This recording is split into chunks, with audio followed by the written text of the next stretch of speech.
ഉറക്കം എന്നുള്ളത് വെറും ഒരു സ്വപ്നമായി മാറിയിട്ടുണ്ട് ഡോക്ടറെ. എനിക്കറിയില്ല എന്നാൽ ഞാൻ ലാസ്റ്റ് നല്ലോണം മനസ്സറിഞ്ഞ് ഉറങ്ങി രാവിലെ എണീറ്റ് നല്ല ഫ്രഷ്നെസ്സോട് കൂടെ എണീക്കുന്നത് എന്നുള്ളത് എനിക്ക് ഓർമ്മ പോലും ഇല്ല എന്ന് പല പേഷ്യൻസ് നമ്മളെ മുന്നിൽ വന്ന് പറഞ്ഞിട്ടുണ്ട്. അവരുടെ പരാതി എന്ന് പറയുന്നത് ഒന്നെങ്കിൽ അവർ കിടന്നു കഴിഞ്ഞാൽ ഉറക്കം വരില്ല, ഒരുപാട് തവണ തിരിഞ്ഞ് മറിഞ്ഞ് കിടന്ന് ഒരു 2 മണി 3 മണി ആവാണ്ട് ഉറക്കം വരാറില്ല എന്ന് പറയാറുണ്ട് ചില ആളുകൾ. ചില ആളുകൾ പറയും എന്തെങ്കിലും ഒരു സൗണ്ട് കേട്ടാൽ മതി ഞാൻ അങ്ങ് ഞെട്ടി ഉണരും, ആ ഞെട്ടി ഉണരലോട് കൂടെ പിന്നെ എനിക്ക് ഉറക്കം വരാറില്ല. ചില ആളുകൾ പറയാറുണ്ട് ഞാൻ നേരത്തെ കിടന്ന പാടെ ഉറങ്ങും, പക്ഷേ പിന്നെ ഒരു 2 മണി 3 മണി നേരം ഞാൻ എണീറ്റ് കഴിഞ്ഞാൽ പിന്നെ ഉറക്കം എന്ന് പറയുന്നത് നോക്കുകയേ വേണ്ട, പിന്നെ അങ്ങനെ എണീറ്റ് പോകേണ്ടി വരാറുണ്ട്. പലപ്പോഴും ഈ ഒരു പ്രയാസം കൊണ്ട് തന്നെ ഭയങ്കര ക്ഷീണമാണ്, പല കാര്യങ്ങളും ഞാൻ ആഗ്രഹിച്ച രീതിയിൽ ചെയ്തു തീർക്കാൻ പറ്റുന്നില്ല, ചെയ്യണമെന്ന് തലേ ദിവസം പ്ലാൻ ചെയ്തിട്ടുണ്ടെങ്കിൽ പോലും എനിക്കത് കംപ്ലീറ്റ് ചെയ്യാൻ പോലും പറ്റുന്നില്ലാത്തൊരു സാഹചര്യം വരാറുണ്ട്. ഇത് പലപ്പോഴും പലരുടെയും വിചാരം എനിക്കെന്തോ മടിയാണ്, നിനക്കെന്തോ ഒന്ന് ചെയ്തോടെ മടി പിടിച്ച് നിൽക്കുന്ന നേരം എന്നൊക്കെ പല ആളുകളും പറയാറുണ്ട്. പക്ഷെ എൻ്റെ അവസ്ഥ എനിക്കല്ലേ അറിയുള്ളൂ എന്ന് ദയനീയമായിട്ട് വന്ന് പറയും. സോ ഇന്നത്തെ വീഡിയോയിൽ നമ്മൾ ഡീറ്റെയിൽ ആയിട്ട് ഡിസ്കസ് ചെയ്യുന്നത് ഈ ഉറക്കക്കുറവ് ഇത് വരാനുള്ള കാരണം എന്താണ് എന്നുള്ളത്, ഇതിനെങ്ങനെ നമുക്ക് തരണം ചെയ്യാം എന്നുള്ളതുമാണ്.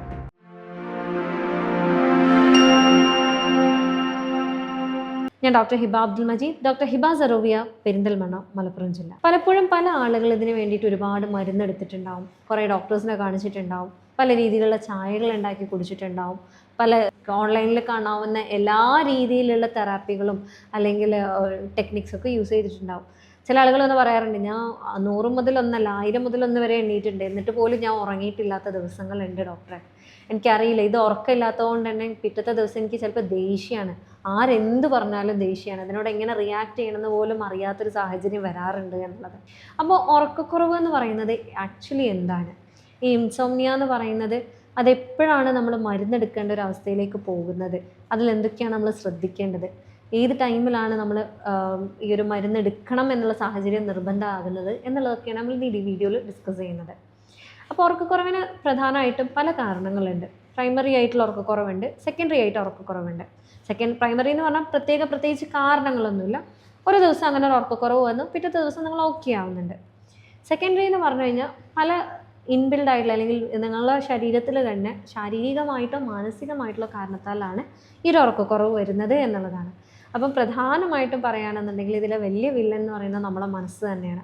നമ്മളെ മനസ്സ് എന്ന് പറഞ്ഞാൽ ചില ആളുകൾ പറയും എനിക്കിപ്പം പറയത്തക്ക ടെൻഷനില്ല, എനിക്ക് സാഹചര്യങ്ങൾ വളരെ പോസിറ്റീവായിട്ടുള്ള സാഹചര്യങ്ങളാണ്, ടെൻഷനില്ല, എൻ്റെ മക്കളെല്ലാം ഞാൻ കല്യാണം കഴിച്ചു വിട്ടു, എൻ്റെ സാഹചര്യങ്ങളെല്ലാം സാമ്പത്തികമായിട്ടാണെങ്കിലും ശാരീരികമാണെങ്കിലും ഒക്കെ ഞാൻ ഓക്കെയാണ്, എനിക്ക് വേറെ അസുഖങ്ങളൊന്നുമില്ല, പണ്ടുണ്ടായിരുന്നു ഇപ്പം ഞാൻ ഓക്കെയാണ്, പക്ഷേ ഇപ്പോഴും എനിക്ക് ഉറക്കക്കുറവ് എന്താണ്?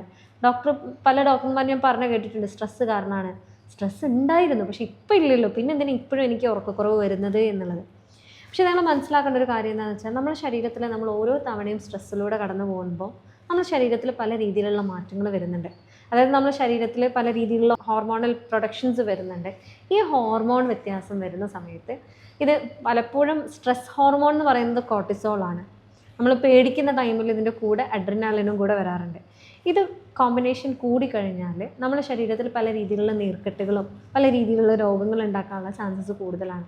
ചിലപ്പോൾ ആ കാലഘട്ടത്തിൽ നിങ്ങൾക്ക് ഉണ്ടായ ഒരു സാഹചര്യത്താൽ നിങ്ങൾക്ക് വന്ന ഉറക്കക്കുറവ് പിന്നീട് സാഹചര്യം മാറിക്കഴിഞ്ഞാലും എത്ര അനുകൂലമായിട്ടുള്ള സാഹചര്യമാണെങ്കിൽ പോലും ഈ ഒരു അന്ന് നിങ്ങളുടെ ബോഡിയിൽ ഉണ്ടായ എഫക്റ്റ് മാറിയിട്ടുണ്ടാവില്ല. അതുകൊണ്ടാണ് നിങ്ങൾക്ക് ഇപ്പോഴും അതേ രീതിയിലുള്ള ഉറക്കക്കുറവ് വരുന്നത്.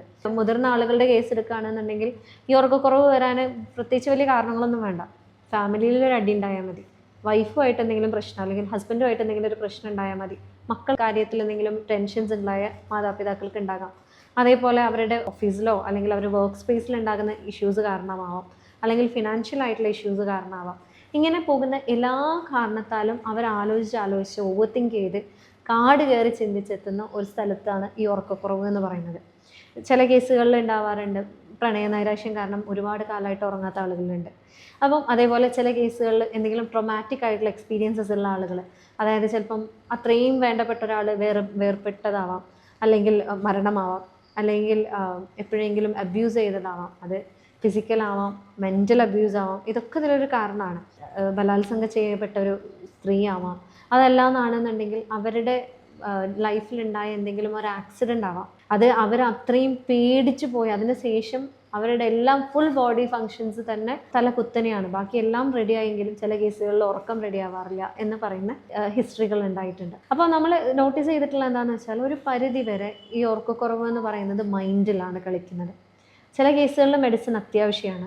മെഡിസിൻ ഇല്ലാതെ നമുക്കിപ്പോൾ തെറാപ്പി മാത്രം ചെയ്തുകൊണ്ടും ചിലപ്പോൾ നമുക്ക് മാറ്റങ്ങൾ വന്നിട്ടില്ല. അപ്പോൾ പക്ഷേ മെഡിസിൻ കഴിക്കുന്നതോട് കൂടെ തന്നെ ഇതിലെന്താണെന്ന് വെച്ചാൽ നമുക്ക് ഇതിൽ സുഖം എന്താണെന്ന് വെച്ചാൽ അത് സൈഡ് എഫക്ട്സ് ഇല്ലാത്ത മെഡിസിനാണ്. അല്ലെങ്കിൽ മരുന്ന് കുടിച്ചതുകൊണ്ട് പിന്നെയും ഉറക്കം തൂങ്ങിക്കിടക്കേണ്ട അവസ്ഥയോ അല്ലെങ്കിൽ ഉറക്കം അത് കലാകാലം മരുന്ന് കുടിക്കേണ്ട അവസ്ഥയോ, മരുന്ന് കുടിച്ചാൽ മാത്രം ഉറക്കം വരുന്നൊരവസ്ഥയിലേക്കല്ല അത് കൊണ്ടുവിടുന്നവരെ. അവർ നോർമലി തിരിച്ച് എങ്ങനെയാണോ പണ്ട് ഉറങ്ങിയിരുന്നത് ആ ഒരു രീതിയിലേക്ക് അവരെ കൊണ്ടുവരികയും അവർ ആ ഹെൽത്തി ആയിട്ടുള്ള ഒരു രീതിയിലേക്ക് മുന്നോട്ട് കൊണ്ടുപോകാനൊക്കെ നമുക്ക് മരുന്നോട് സാധിച്ചിട്ടുണ്ട്. അതിൻ്റെ കൂടെ ചില സമയങ്ങളിൽ മാത്രം നമുക്ക് സൈക്കോതെറാപ്പി കൊടുക്കേണ്ടി വന്നിട്ടുണ്ട്.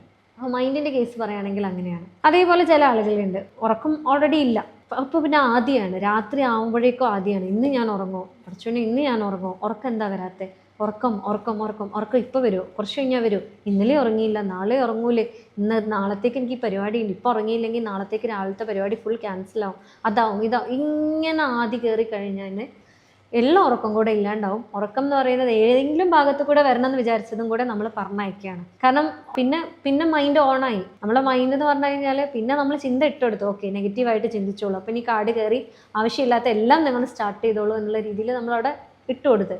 അപ്പോൾ പിന്നീട് ഇവർ ആലോചിച്ചുണ്ടാക്കുന്ന കാര്യങ്ങൾക്ക് ഒരു കണ്ണും മൂക്കും ഇല്ലാത്ത അവസ്ഥയായിരിക്കും ഉണ്ടാവുക. അതേപോലെ തന്നെ മറ്റൊന്നാണ് ഷിഫ്റ്റ് വർക്കേഴ്സ്. അതായത് ചില ആളുകളുണ്ട് രാത്രി മാത്രം ഷിഫ്റ്റ് വർക്ക് ചെയ്യുന്ന ആളുകളുണ്ട്. ചില ആളുകൾ രണ്ട് രീതിയിലും വർക്ക് ചെയ്യാറുണ്ട്, രാത്രി വർക്ക് ചെയ്യാറുണ്ട്, പകലും വർക്ക് ചെയ്യാറുണ്ട്.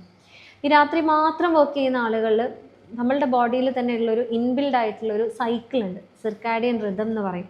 അതായത് ആ ഒരു ടൈമിലേക്ക്, അതായത് നമ്മൾ ഉറങ്ങുന്ന ടൈമിലേക്ക് നമ്മുടെ ശരീരത്തിൽ മെലറ്റോണിൻ എന്ന് പറയുന്ന ഹോർമോണൽ പ്രൊഡക്ഷൻ ഉണ്ടാകും. ഈ ഹോർമോണാണ് ആക്ച്വലി നമ്മൾ ഉറങ്ങുന്നതിനെ ഹെൽപ്പ് ചെയ്യുന്ന ഒരു ഹോർമോൺ എന്ന് പറയുന്നത്. പക്ഷേ ഈ രാത്രി ഷിഫ്റ്റ് വർക്കേഴ്സിൽ എന്താ സംഭവിക്കുന്നതെന്ന് വെച്ചാൽ ഈ ഹോർമോണൽ പ്രൊഡക്ഷൻ വ്യത്യാസപ്പെടുകയാണ്. കാരണം അവരുടെ ഉറക്കം എന്ന് പറയുന്നത് അവർ പകലിലേക്ക് ഷിഫ്റ്റ് ചെയ്ത് രാത്രി ഫുൾ വർക്ക് ചെയ്യണം. ഇനി അവർ നോർമലായിട്ട് ഉറങ്ങണമെന്ന് ശ്രമിച്ചു കഴിഞ്ഞാലും അപ്പോഴും പ്രശ്നമാണ്. ഈ മെലറ്റോണിൻ നോർമലായിട്ട് പ്രൊഡ്യൂസ് ചെയ്യണമെന്നുണ്ടെങ്കിൽ ഇരുട്ട് വരണം എന്നുള്ളത് നിർബന്ധമാണ്.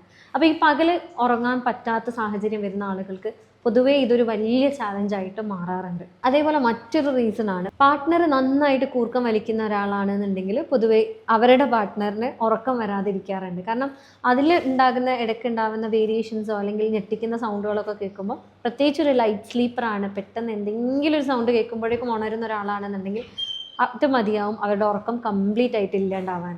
ഇപ്പം ചില ആളുകളിൽ ഡിപ്രഷൻ ഉണ്ടാവാറുണ്ട്. Depression, anxiety disorder, panic disorders ഒക്കെ ഉള്ള ആളുകളിൽ രാത്രി കാലങ്ങളിലാണ് അവരുടെ കാട് കയറിയുള്ള ചിന്തകൾ ഉണ്ടാവാറുള്ളത്. ഞാൻ മരിക്കണോ, എന്നെ ആർക്കും വിലയില്ലേ, എന്നെ ആർക്കും വേണ്ടേ, എന്നോട് ആർക്കും സ്നേഹമില്ലേ, ഇത്തരത്തിലുള്ള ചിന്തകൾ ഓവറായിട്ട് വരുന്ന സമയത്ത് സ്വാഭാവികമായിട്ടും അവരുടെ ഉറക്കം അവിടെ ഭയങ്കരമായിട്ട് കോംപ്രമൈസ്ഡ് ആവാറുണ്ട്. അപ്പോൾ ഈ സാഹചര്യത്തിൽ എന്താ സംഭവിക്കുന്നതെന്ന് വെച്ചാൽ ചില കേസുകളിൽ ഇതേപോലെ ആളുകളിൽ ഉറങ്ങുന്നതിൻ്റെ ഇടയിൽ അവർക്ക് പെട്ടെന്ന് ശ്വാസം മുട്ടുന്ന പോലെ അല്ലെങ്കിൽ ശ്വാസം കിട്ടാത്ത രീതിയിൽ അവരെ ഉറക്കത്തിനിടയിൽ അങ്ങ് എണീറ്റ് പോകാറുണ്ട്. സ്ലീപ്പ് ആപ്നിയ എന്ന് പറയും. ഈ രീതിയിൽ എണീറ്റ് പോകുമ്പം പിന്നീട് അവർക്ക് ഭയങ്കര പേടിയായിരിക്കും, തിരിച്ചുറങ്ങുക എന്നുള്ളത് ഭയങ്കര പേടിയായിട്ടുള്ളൊരവസ്ഥയിലേക്ക് പോകാറുണ്ട്. കാരണം ശ്വാസം കിട്ടിയില്ല, പെട്ടെന്ന് ആരോ വായും മൂക്കൊക്കെ പിടിച്ചു വെച്ചതുപോലെയൊക്കെ ആയിരിക്കും അവർക്ക് ഫീൽ ചെയ്യുന്നുണ്ടാവാം. തിരിച്ചുറക്കത്തിലേക്ക് വഴിതിരിയാൻ വീണ്ടും അവർക്ക് ബുദ്ധിമുട്ടുണ്ടാവാറുണ്ട്. ഈ പറഞ്ഞതെല്ലാം നമ്മൾ സൈക്കോളജിക്കൽ അല്ലെങ്കിൽ മൈൻഡ് റിലേറ്റഡ് ആയിട്ടുള്ള കോസസ് ആണ്. ഇതേപോലെ തന്നെ ഫിസിക്കൽ റിലേറ്റഡ് ആയിട്ടുള്ള അല്ലെങ്കിൽ നമ്മുടെ ശരീരം റിലേറ്റഡ് ആയിട്ടുള്ള കോസസ് ഉണ്ട്. അതായത് ഇപ്പം ചില ആളുകളിൽ ഹാർട്ട് സംബന്ധമായിട്ട് അല്ലെങ്കിൽ അവരുടെ ശ്വാസതടസ്സം അല്ലെങ്കിൽ ശ്വാസം റിലേറ്റഡ് ആയിട്ടുള്ള അസുഖങ്ങളുള്ള ആളുകളിൽ, അതേപോലെ ചില രീതിയിലുള്ള മെഡിക്കേഷൻസ് എടുക്കുന്ന ആളുകളിലൊക്കെ ഉറക്കത്തിന് നല്ല ബുദ്ധിമുട്ടുണ്ടാകാറുണ്ട്. അപ്പോൾ അത്തരം രീതികളിൽ പ്രശ്നമുള്ള ആളുകൾ, പ്രത്യേകിച്ച് മെഡിക്കേഷൻ എടുത്തതിന് ശേഷം, ഒരു മരുന്ന് എടുത്തതിന് ശേഷമാണ് ഈ ബുദ്ധിമുട്ട് വന്നിട്ടുള്ളതെന്നുണ്ടെങ്കിൽ എന്തായാലും നിങ്ങളുടെ ഡോക്ടറുടെ അടുത്ത് പറയേണ്ടതാണ്. എനിക്ക് ഈ മരുന്ന് എടുത്തതിന് ശേഷമാണെന്ന് തോന്നുന്നുണ്ട്, എനിക്ക് ഉറക്കം ശരിയാവുന്നില്ല എന്നുള്ളത്. കാരണം അതിനനുസരിച്ച് അവരുടെ ഡോസേജും കാര്യങ്ങളൊക്കെ മാറ്റേണ്ടതുണ്ട്. അതേപോലെ ചില കേസുകളിലെന്ന് പറഞ്ഞാൽ ഇതിപ്പോൾ നമ്മൾ കുറച്ച് കാരണങ്ങൾ പറഞ്ഞു, ഇതേപോലെ തന്നെ ഇമ്പോർട്ടൻ്റ് ആയിട്ടുള്ള കാരണങ്ങളാണ്. നമ്മുടെ ശരീരത്തിലേക്ക് എത്തേണ്ട ചില വിറ്റാമിൻസ് ഉണ്ട്, മിനറൽസ് ഉണ്ട്. ഇത് എത്തേണ്ട രീതിയിൽ എത്തിയിട്ടില്ല എന്നാണെങ്കിൽ വീണ്ടും ഇതേപോലെ ഈ മെലാറ്റോണിൻ്റെ പ്രൊഡക്ഷൻ അവിടെ ബുദ്ധിമുട്ടാവുകയും അതുകൊണ്ട് നമുക്ക് ഉറക്കം വരാതിരിക്കാനുള്ള ചാൻസസ് കൂടുകയും ചെയ്യും. അതിൽ ആദ്യം തന്നെ പറയുകയാണെന്നുണ്ടെങ്കിൽ വൈറ്റമിൻ ഡി ആണ്. നമ്മളുടെ തലയുടെ മുടി മുതൽ കാലിൻ്റെ നഖം വരെ എന്ന് പറഞ്ഞ പോലെ എല്ലാ പ്രക്രിയയിലും ഏറ്റവും ഇമ്പോർട്ടൻ്റ് ആയിട്ടുള്ള ഒന്നാണ് വൈറ്റമിൻ ഡി എന്ന് പറയുന്നത്. അപ്പം ഈ വൈറ്റമിൻ ഡിനെ നമ്മൾ കറക്റ്റായിട്ട് മാനേജ് ചെയ്യുന്നില്ല എന്നാണെന്നുണ്ടെങ്കിൽ, അതായത് നമ്മൾ ഇടയ്ക്ക് ചെക്ക് ചെയ്യും. ഇപ്പോൾ നല്ല ഉറക്കക്കുറവുള്ള ഒരാളോട് ഞാൻ ആദ്യം പറയാറുള്ളത് നിങ്ങൾ വൈറ്റമിൻ ഡി ഒന്ന് ചെക്ക് ചെയ്ത് നോക്കൂ എന്നുള്ളതാണ്. ചില കേസുകളിൽ ഇവർ നല്ല രീതിയിൽ വെയിൽ കൊള്ളുന്നുണ്ടെങ്കിൽ പോലും അവർക്ക് വൈറ്റമിൻ ഡി കുറവ് ഉണ്ടാകാനുള്ള ചാൻസ് ഉണ്ട്. കാരണം നമ്മളെ നാട്ടിൽ നമ്മൾ പൊതുവേ ചെയ്യുന്നൊരു കാര്യമാണ്, പുറത്തിറങ്ങിയാൽ ദാഹിച്ചു കഴിഞ്ഞാൽ നമ്മൾ വെള്ളം കൊണ്ടുപോകുന്ന പരിപാടിയൊന്നുമില്ല, അടുത്ത് കാണുന്ന കടയിൽ നിന്ന് പ്ലാസ്റ്റിക് ബോട്ടിലെടുത്ത് വെള്ളം കുടിക്കും. ഈ പ്ലാസ്റ്റിക് ബോട്ടിൽസ് പലപ്പോഴായിട്ട് പുറത്ത് സ്റ്റോർ ചെയ്ത് പിന്നീട് അകത്ത് കൊണ്ടുവന്ന് വെക്കുന്നതാണ്.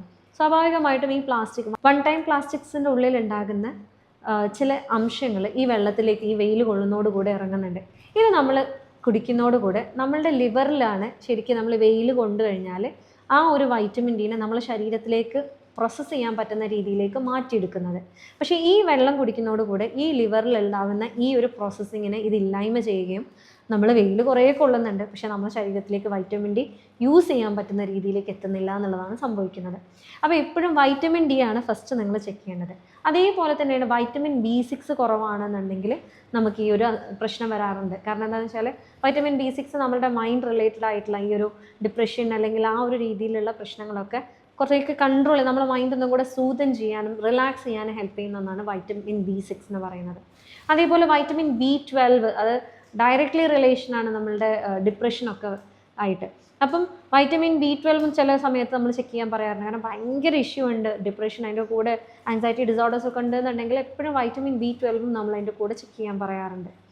അതേപോലെ തന്നെ ഇമ്പോർട്ടൻ്റ് ആണ് അയൺ. ഇരുമ്പിൻ്റെ സത്ത് കുറവാണെന്നുണ്ടെങ്കിലും ഇത്തരത്തിലുള്ള ബുദ്ധിമുട്ട് വരാറുണ്ട്.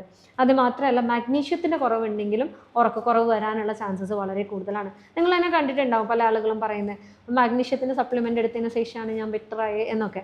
പക്ഷേ എല്ലാ കേസിലും മാഗ്നീഷ്യം അങ്ങനെ എടുക്കുന്നത് അത്ര സേഫ് അല്ല. കാരണം ഓവർ ഡോസ് ചെയ്ത് കഴിഞ്ഞാലും മാഗ്നീഷ്യം അപകടങ്ങൾ ഉണ്ടാക്കാൻ സാധ്യതയുണ്ട്. അപ്പോൾ നിങ്ങൾക്ക് ഇത്തരത്തിൽ ഉറക്കക്കുറവ് വരികയാണെന്നുണ്ടെങ്കിൽ നിങ്ങൾ ആദ്യം എന്താണ് ചെയ്യേണ്ടത്, എന്തുകൊണ്ടാണ് ഈ ഉറക്കക്കുറവ് വരുന്നത് എന്നുള്ളത് നിങ്ങൾ റിയലൈസ് ചെയ്യുക എന്നുള്ളതാണ്. പലപ്പോഴായിട്ട് മാനസികമായിട്ടുള്ള കാരണം തന്നെയാണ്. അതായത് എന്തെങ്കിലും സ്ട്രെസ്സോ കാര്യങ്ങളോ ആയിരിക്കാം. അങ്ങനെയാണെന്നുണ്ടെങ്കിൽ ആദ്യം അത് മാനേജ് ചെയ്യാനുള്ള കാര്യങ്ങൾ നോക്കുക എന്നുള്ളതാണ്. നമ്മളുടെ സാഹചര്യങ്ങളെ നമ്മൾക്കൊരിക്കലും മാറ്റാൻ കഴിയില്ല, നമുക്ക് നമ്മളായിട്ട് മാറാനേ കഴിയുള്ളൂ.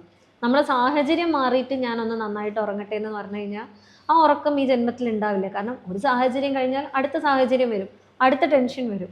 പക്ഷേ ഓരോ ടെൻഷനും വരുമ്പോഴും ഓരോ സാഹചര്യം വരുമ്പോഴും നമ്മൾ എങ്ങനെ അതിനെ നോക്കിക്കാണുന്നോ അതിനനുസരിച്ചാണ് ആക്ച്വലി ഈ പ്രശ്നം നമ്മളെ ബാധിക്കുന്നത് എന്നുള്ളതാണ്.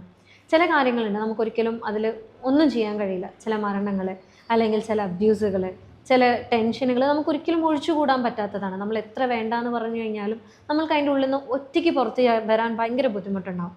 പക്ഷേ ആ സാഹചര്യങ്ങളിൽ നിങ്ങൾ തെറാപ്പി ട്രൈ ചെയ്യുക.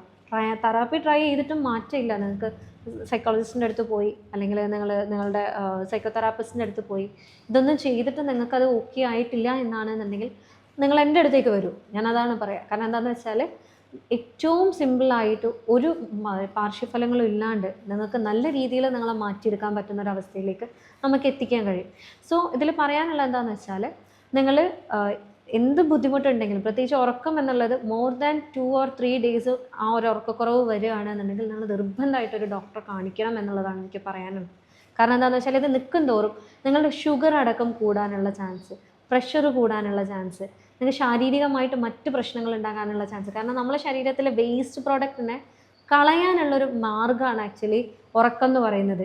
നമ്മുടെ ശരീരത്തിൽ റിപ്പയർ മെക്കാനിസം നടക്കണം എന്നുണ്ടെങ്കിൽ നമ്മൾ കറക്റ്റായിട്ട് ഉറങ്ങണം. ചില ആളുകൾ അഹങ്കരിക്കാറുണ്ട്, ഞാൻ 4 മണിക്കൂർ മാത്രമേ ഉറങ്ങാറുള്ളൂ എന്നുള്ളത്. പക്ഷെ തുടക്കകാലത്ത് അത് മനസ്സിലാവില്ല. പിന്നീട് കാലക്രമേണയാണ് അവരുടെ ശരീരത്തിന് അത് എത്രത്തോളം ബാധിക്കുന്നുണ്ട് എന്നുള്ളത് മനസ്സിലാവുക. സോ ഇപ്പോഴും നിങ്ങൾക്ക് ഈ ഒരു ബുദ്ധിമുട്ട് ഉണ്ടെന്നുണ്ടെങ്കിൽ നിങ്ങൾ നിർബന്ധമായിട്ടും ഒരു ഡോക്ടറെ സമീപിക്കേണ്ടതാണ്. ഞാൻ ഡോക്ടർ ഹിബ അബ്ദുൽ മജീദ്, ഡോക്ടർ ഹിബ സരോവിയ, പെരിന്തൽമണ്ണ, മലപ്പുറം ജില്ല.